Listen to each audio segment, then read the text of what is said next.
Hi, I'm Allie. Join me in creating this very simple right angle weave based design, the Elsa Bracelet.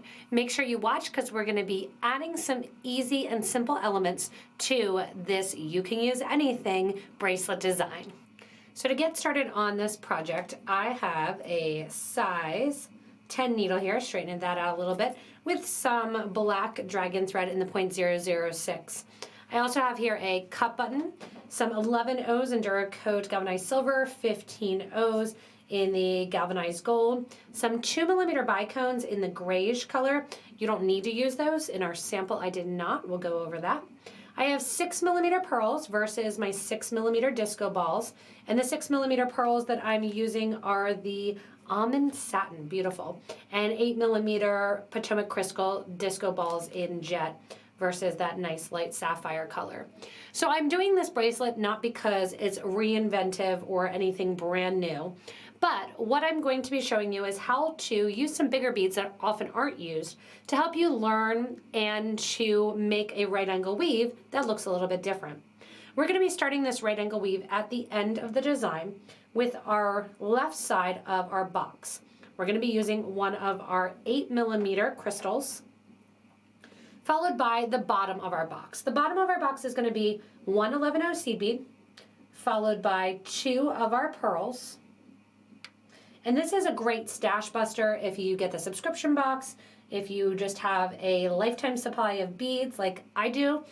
This is a great one to use up some of those. This also looks wonderful with gemstones too. Add another 8mm disco ball. This is going to be for the right side of your box. And then we need the top of the box, which is going to be the same rotation of one 11O seed bead, followed by 2 of my pearls, followed by one 11O seed bead. So this is going to be always the left, bottom, right, top. To get that into my first right angle unit, I'm going to take my needle and thread from the stop bead, which I have about 10 inches from the end of the thread, and sew from the top of that 8mm bead down to the bottom. And you can see that makes my first right angle weave unit. Again, the 11 O's are part of the bottom and part of the top. The left is just the 8mm bead, and the right is just the 8mm bead. We need to go around our right angle weave unit one more time to embellish it. To embellish it, we are going to go through the bottom first 2 beads, the 11 and the pearl. Go ahead and pull your thread tight, not your needle, your thread, and add on here 3 of our 15O seed beads in that gold color. From here, go through the second half of those bottom beads, meaning the next pearl and the next 11O seed bead. Give a tight little pull. I'm going to go up through the right-hand side and then also to the top and do the same thing. So through the first 2 beads at the top of the box, add in those 3 extra 15Os, and then sew down through the second half of the top, through that 6mm and that 11O seed bead. What this is going to do is decorate the sides of the piece. Now you may ask, why did I put in those 3mm beads, or those 3 15O beads second versus putting them in as we were adding them right away to the top? What's going to happen, and you can see this really well with the opal color here, is that they sit on an angle. I have gray or black thread in there purposefully so you can see that that thread sits on the angle. That angle is done by having no beads in the middle. If I added those 3 beads originally in the middle, it would sit straighter with that thread going in a straight line.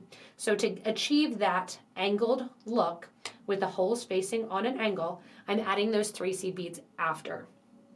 From here, we're going to increase and add our next right angle unit. I'm going to come down through the bead that's on the left, and I'm back at that starting point. Go ahead then and go through the bottom beads, just that first row of bottom beads. So I'm turning my thread and needle here, and I'm going through just my 11 and my pearl, skipping over those 3 15s, and going through the pearl and then the 11 again. If you know right angle weave, next time this is going to be at the top. Giving that nice tight pull allows that to go even more into that little diamond shape. From here, to add my next right angle unit, I always want to be exiting through the right side of that unit that I'm going to add on to. We are now going to go in and add our next right angle unit to this first existing one. Adding our next unit, we are going to already have what was the right side of the previous box, box number 1, is going to become the left side of box number 2. I need to add the top of the box because my thread is currently coming out the top of there. So again, it's always going to be that same rotation where you do 1 11/0, 2 of your 6mm pearls, 1 11/0. That's going to be the top of my box. To get the right of the box, it's going to be another one of my disco balls. And then the bottom of the box is going to be the same, 11/0, followed by 2 pearls, followed by an 11/0. To close off this right angle weave box, we are going to round it out by sewing into the bottom of the bead that our thread is currently coming out of. So the thread is currently coming out of the top of the right hand bead from the previous right angle unit. We're going to sew into the bottom of that same bead, which makes it become the left side of this new unit. Give a nice tight pull, and you can see how that added that on. I'm going to rotate this in my hand because I want to add in that little 3 15/0 beads element. So I'm going to sew through the first 2 beads on the top of the box, add my 3 15/0s, sew through the second 2 beads on the top. Again, whenever you're pulling your thread, don't pull the needle, pull the thread. Otherwise, you're going to damage the thread that sits within the eye of the needle. Through here, you're going to sew through the crystal, which is the right side of the box, and down to the bottom of the box to do that same little 3 bead, almost picot trim. Through the first 2 beads, add those 3 beads in, and sew through the second 2 beads. At the same time, if your needle wants to allow, you can sew through that middle bead or that left-hand side of the box, but usually it's going to be a little too tight there for your needle. So up through the left-hand side of the box, and then this next right angle weave unit is completed. To add my next right angle weave unit, once again, I always have to get my thread coming out the bead on the right-hand side. So I'm going to sew through the first 11 and the first pearl. If it wants to go through the 15/0s at the seed bead top of that, don't let it. You do not want it to go through the top. If you don't like the look of the 15/0s at the top, you don't need to add them. Just omit that second go round or that second trip around that right angle weave. From here then, I'm coming out the right hand side of the box. So I don't want to go and bring my thread and needle out right here. You want to make sure you're exiting through the bead. With right angle weave, last time that was to the top, this time is to the bottom. Next time the thread's going to start at the top, next time it's going to start at the bottom, so it always alternates. So from here on, it's the same exact repetitive motion, creating the start of and the base for this Elsa bracelet. When you get to the end of the right angle units, and I have 10 just to let you know how many, you may need 10 or 11. I'm coming out the end here and I am going to add my button. So I'm going to use 3 11/0s, then I'm going to do 1 15/0, sew up through my button, decorate the top of my button with a gold, crystal, gold, down through the button on the other side. Add in there 1 15 followed by 3 11s. And then we're going to circle back through that 8mm bead. That is going to put our button right there at the end, and our loop will go on the other side. I'm going to reinforce this button 2 more times, meaning I'm going up through those seed beads again, up through the button, down through the other side. This first time here, because my thread is black and you won't see it in that jet hematite button, I'm going to not go through the crystals. The crystal and the seed beads. The second time I will. So I'm getting a total of 3 strands of thread through that bead, making it nice and secure. This time I'm going to make sure I go through that 15, go through that crystal, go through the 15, and then back down through on the other side. Once I'm in here in the middle, we're going to go through and do our right angle weave one more time. This time when we go through the right angle weave, we are going to add in another embellishment. So I just wanted to show you at this point, if you wanted to, you could be finished. So you don't have to go any further. You can keep that nice and simple. If I wanted to, I could even use this as my loop for my button. Instead, what we're going to do is embellish this right angle weave. And it goes quickly, again, because it's a bigger bead. You can see here, I just did a nice X effect. We're gonna add in a 2mm crystal in the middle. Once you're coming out the end of your project, you're going to be coming out the bottom of that right-hand bead in this last box. I want you to add to your thread and needle 2 of a series of 4 11O C beads that are separated out by a 2mm.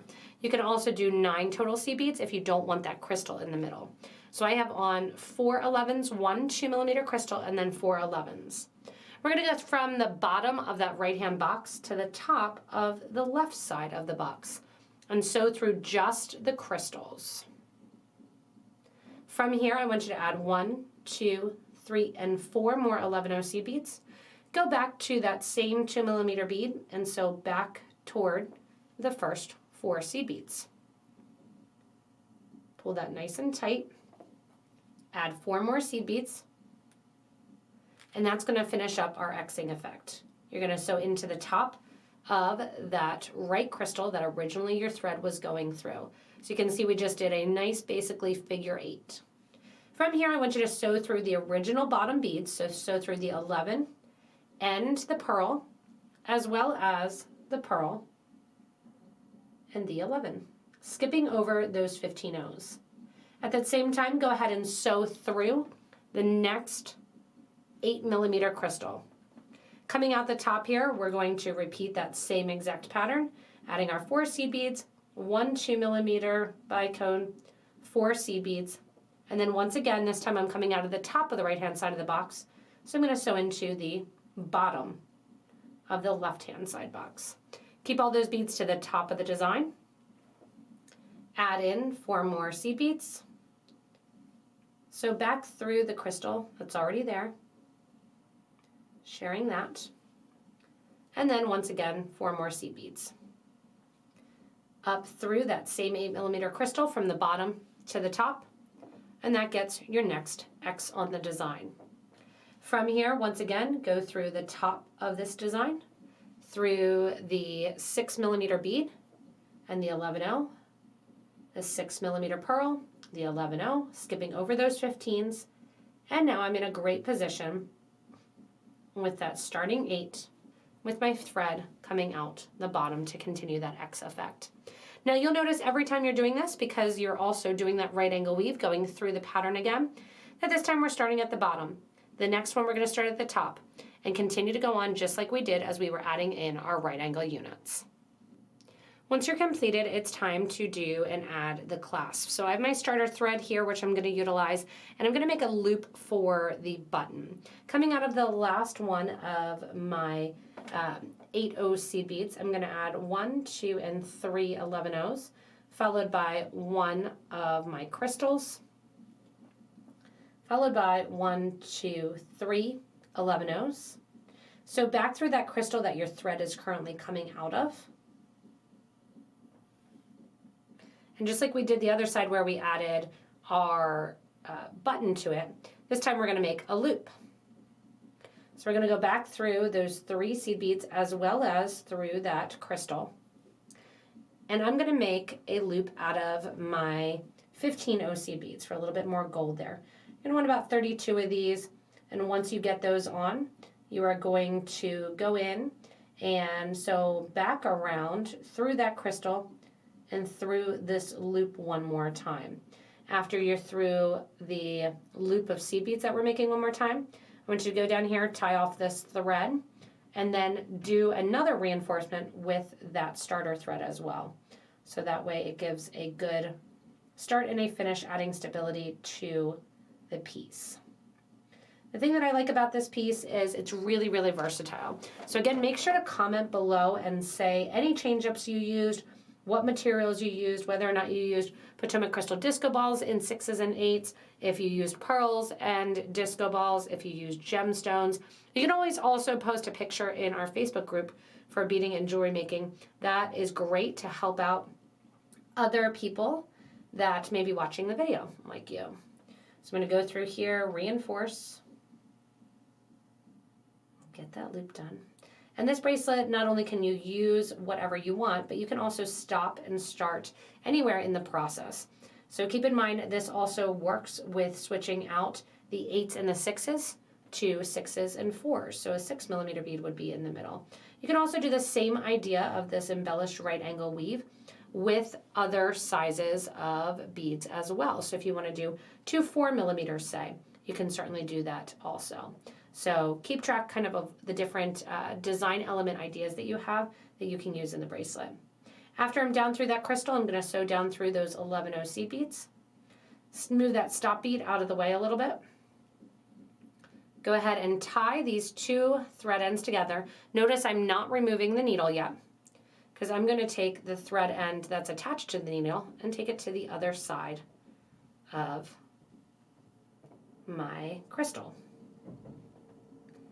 Then again, put a needle onto this longer piece of starter thread, and you can reinforce the loop in the crystal one more time. After you're done that, you can go ahead and burn those thread edges off to complete this beautiful Elsa bracelet. If you don't join us on Facebook Live or on Twitch, make sure you do so, because these designs often come out of that production. This is nice and elegant and can be fun, again, with the use of different gemstones, some bright colors, and I can't wait to see all the different designs of the Elsa bracelet that you guys make. Thanks again for joining me in creating this Elsa bracelet. Also great as a choker, or even can do a couple as an earring as well. As always, if you need anything, check below the video in the description to shop with us online. You can also look through your stash, which I encourage for this design, because really anything goes with this look. Remember to go ahead and subscribe if you haven't yet, so you don't miss anything from us here at Potomac Beads, and enjoy our next inspirational video.